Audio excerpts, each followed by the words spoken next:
Assalomu alaykum hurmatli Noqat qorish matotgan noqat olchilar. Bugungi kunga 20-mart 2025-yil biz Noqat shahrına keldik. Şol yerde arzon magazin açılgan. Bu tür bir yıl oldu. Hozir kelib tatotamiz. Arzon Noqat shahrından jalımız salom aytmoqchimiz. Oshundan birga sizlarga tutgan arzoningizga Alloh qabul qilsin demoqchimiz. Bizga like bosib kommentar yozib qo'yinglar. Daryagini aytgan bo'lsak, bizning Daryak mana Quruvoy joqdan kelib sol joqda. Ona Bolbor stadionun sol жағында. Bu жақтан келіп тұрғанда оң жақта. Қараңыздар. Барлық патенкелер арзан жана сапаттуу. Азыр ішке кіребиз. Кеттік анда. Урматтуу туғанда мына келдік азыр. Ең арзан 100 сомдон баштап 1,5 миңге чейин экен. Қараңыздар. Женский дейсіздер, мужской дейсіздер. Бар жоғыдан бар. Патенкен сапаттуу жана арзан. Келіп алып кетересіздер. Кроссовкадан баштап туфлиге чейин.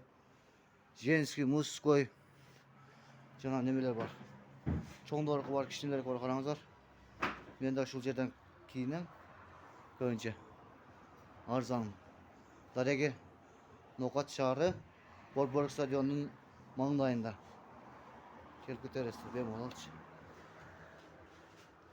Adamlar var ki burada. Bakmayız. Şurası koğuşlar. Karanızlar. Varınız arada kelip sodaklık geçiciler sorunamız.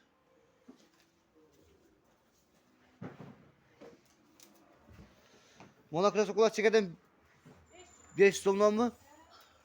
Yok, çekeden 5 somdan eken. Qarаңыздар mana. Mana soğunun krası var eken yok. Baba patiketen özür. Kelip soda qilib ketingizlar. Barыңызlardı күтөбүз.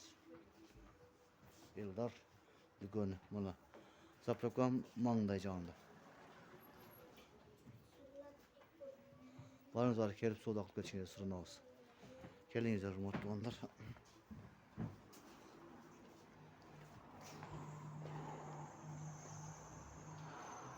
Eng arzon jana sapatlı. Barınızlar kelishingizga surinamiz. Assalomu alaykum rahmatullohi va barakatuh. Tinch bo'linglar, omon bo'linglar. Qoningizga qabul bo'lsin.